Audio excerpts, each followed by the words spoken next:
जगत पिता भी कहा जाता है, क्योंकि उनका विवाह इस संसार की शक्ति माँ पार्वती से हुआ था। शिव और शक्ति के संयोजन से ही हमारी यह प्रकृति चल रही है। वे दोनों एक दूसरे के अर्धांग हैं और एक दूसरे के बिना अपूर्ण भी हैं। जहाँ एक तरफ भगवान शिव अनादि की सृजन करता है, वहीं माता पार्वती प्रकृति का मूल स्वरूप है। माता पार्वती राजा हिमावन की पुत्री हैं, जिसके अनुसार उन्हें शैलपुत्री भी कहा जाता है।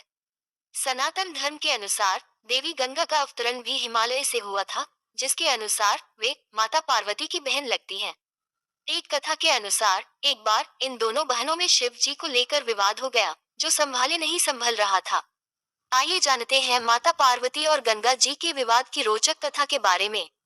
शिव शक्ति एक बार शिव जी अपने परम निवास कैलाश पर्वत पर ध्यानस्थ बैठे थे, जहां उनके साथ में ही माता पार्वती भी ध्यान में मग्न थी। शिव और शक्ति का यह सुदन स्वरूप एक साथ बहुत ही मनमोहक लग रहा था। ध्यान मग्न माता पार्वती और अपने प्रभु शिव जी की शोभा को उनके परम भक्त नंदी जी निहार रहे थे। दोनों का यह सुंदर स्वरूप देख नंदी जी के नेत्रों से खुशी के आंसू बहने लगे। अपने भक्त की आंखों से बहते अश्रुओं का भान जैसे ही महादेव को हुआ, उन्होंने अपने नेत्र खोले। महादेव के समक्ष साक्षात थी गंगा जी। महादेव ने जैसे ही भक्त की चिंता में नेत्र खोले, उन्होंने देखा सामने गंगा जी हाथ जोड़े खड़ी थी। गंगा जी को देख महादेव हैरान होते हुए बोले, देवी गंगे आप।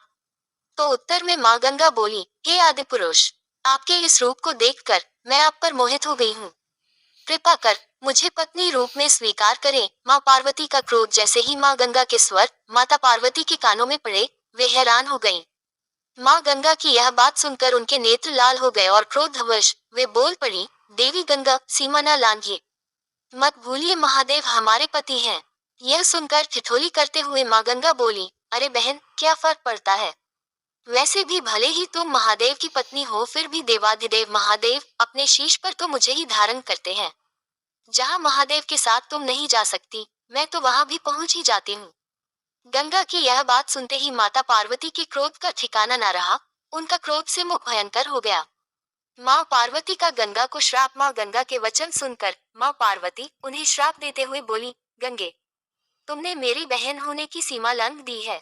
मैं तुम्हें श्राप देती हूँ कि तुम में मृत देह बहेंगी। जग जन के पाप धोते धोते तुम मैली हो जाओगी। तुम्हारा यह अहम टूटेगा और तुम्हारा रंग भी काला पड़ जाएगा। गंगा की याचना। माँ गंगा यह सुनते ही महादेव और माँ पार्वती के चरणों में गिर गईं। वे अपनी भूल का पश्चाताप कर माँ पार्वती और महादेव से क्षमा याचना करने लगी। तब महादेव ने उनसे कहा कि हे गंगे, यह श्राप तो अब फलित होकर रहेगा, परंतु आपके पश्चाताप से प्रसन्न होकर हम आपको इस श्राप से मुक्ति देते हैं। हे गंगे, आप जनमानस के पापों से दूषित होंगी, परंतु संतजन के स्नान से आपकी शुद्धि आपको वापस प्राप्त होगी। इस प्रकार भगवान शिव ने माँ गंगा को प्रसन्न होकर आशीर्वाद दिया। इसके बाद से ही गंगा में स्नान से पाप धुलने लगे। तब से ही लोग गंगा में स्नान करने के लिए दूर दूर से आते हैं और भूल चूक में हुए पापों से मुक्ति पाते हैं।